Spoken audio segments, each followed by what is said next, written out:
ஜோதிடத்தின் பரிணாம வளர்ச்சி ஏஎல்பி ஜோதிடம். இதை படிங்க, உங்கள் வாழ்க்கை உங்கள் கையில்.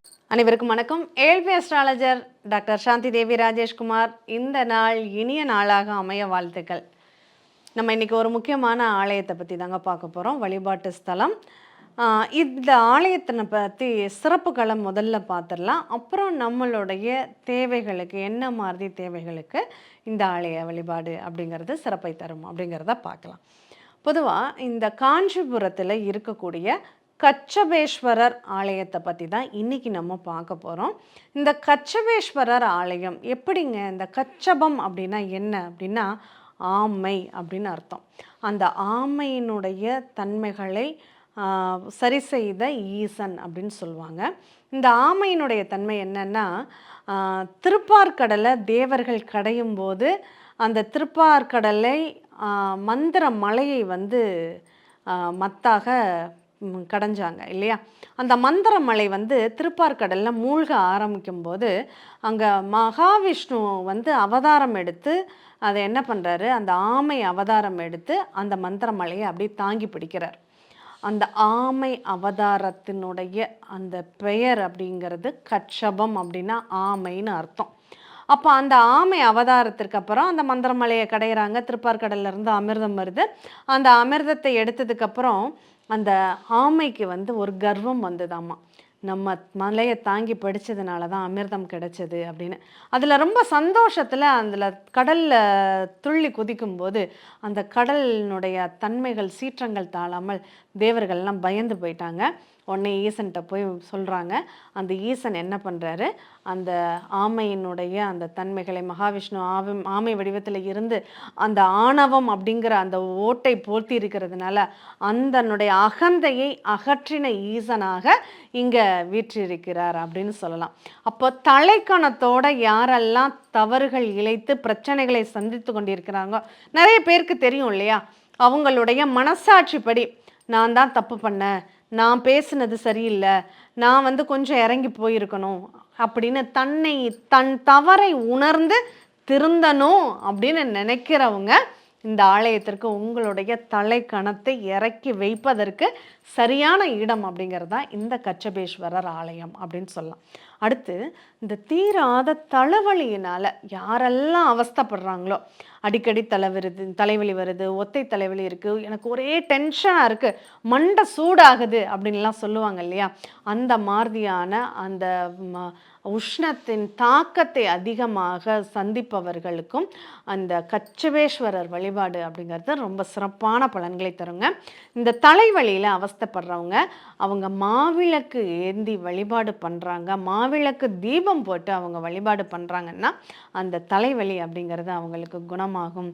ஞாயிற்றுக்கிழமை அன்று இந்த கச்சபேஸ்வரர் ஆலயத்தில் போய் மாவிளக்கு ஏற்றி நீங்கள் மாவிளக்கில் தீபம் ஏற்றி வழிபாடு செய்யுங்கள், உங்களுக்கு நல்லாயிருக்கும். சரி, இதில் இன்னொரு முக்கியமான பரிகாரம் இருக்குங்க. அது என்ன அப்படின்னா, இந்த ஆலயத்தில் இந்த செவ்வாய்க்கான ஒரு சிறப்பு பரிகாரம். அட்சய லக்னம் யாருக்கெல்லாம் விருச்சக லக்னமாகவோ மேஷ லக்னமாகவோ போகுதோ அவங்களுக்கெல்லாம் ஜாதகரே பிரச்சனைக்குரிய நபராக மாறுவார். அப்போது நான் அப்படிங்கிற அகந்தை, ஆணவம், அந்த திமிர், அந்த கோபம், அந்த அவசரத்தன்மை அப்படிங்கிறது அந்த செவ்வாய் ரொம்ப பலமாக இருந்தாங்கன்னா இந்த மேஷ லக்னம் விருச்சக லக்னத்துக்கு இருக்கும். அப்படிப்பட்டவர்களும் இந்த ஆலயத்தில் போய் தரிசனம் பண்ணலாம். அதுக்கு இன்னொரு விசேஷம் என்ன இருக்குது தெரியுமா?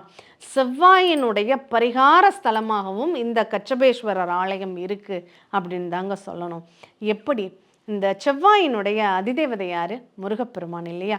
அந்த முருகப்பெருமானுக்கு பக்கத்தில் வீரபாகு, வீரகேசரி, வீர மகேந்திரன், வீர மகேஸ்வரன், வீர மார்த்தாண்டன், வீர ராட்சசன், வீர புராந்தகன், வீராந்தகன் அப்படின்னு சொல்லி அந்த வீரதீரன் அப்படின்னு சொல்லி 9 பேர் இங்கே வீற்றிருக்கிறாங்க. செவ்வாயின் எண் 9. அந்த 9 வீரர்கள் இங்கே இருந்து அந்த செவ்வாயினுடைய தாக்கத்தை, அதுவும் முருகன் இருக்கக்கூடிய இடத்துலையே இருக்கிறாங்க. அங்கே செவ்வாயின் மிகப்பெரிய பரிகார ஸ்தலம் அப்படிங்கிறது இந்த கோவிலுக்கு நீங்கள் போயிட்டு வரலாமா? போயிட்டு வரலாம்.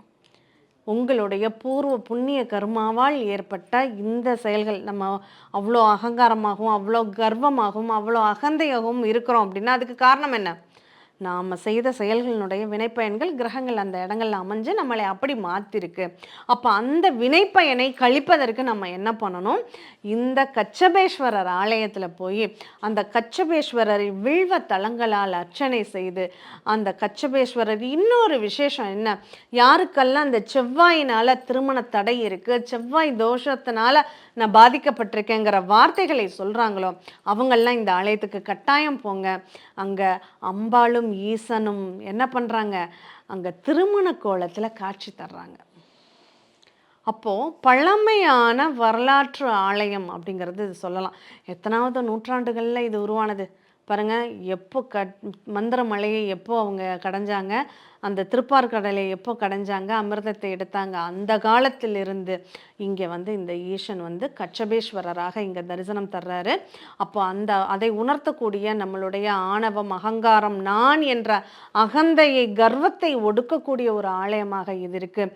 யாரெல்லாம் இந்த ஈகோ பார்த்துட்டு கணவன் மனைவிக்குள்ள பிரச்சனைகள் பண்ணிக்கிட்டு அடுத்தவங்கள்ட்ட நான் பெத்த தாய் தந்தையர்கிட்ட கூட நான் பணிஞ்சு போக மாட்டேன், கூட உடன் பிறந்த சகோதர சகோதரிகள்கிட்ட கூட நான் பணிஞ்சு போக மாட்டேன், நான் பெரியவன் அப்படிங்கிற எண்ணத்தினால கஷ்டங்களை சந்திச்சுட்டு இருக்கீங்களோ அவங்கெல்லாம் முக்கியமாக அந்த ஈகோவை தொலைப்பதற்காகவாவது நீங்கள் இந்த கச்சபேஸ்வரர் ஆலயத்திற்கு போங்க. அங்கே தலை பணிந்து அந்த ஈசனை வழிபாடு பண்ணுங்க. அந்த கோபத்தை முருகப்பெருமான் காலடியில் ஒப்படைச்சிட்டு அந்த நவ வீரர்களையும் தரிசனம் செய்யுங்கள். உங்கள் வாழ்க்கை வளமானதாக செழிப்பானதாக மாறும்.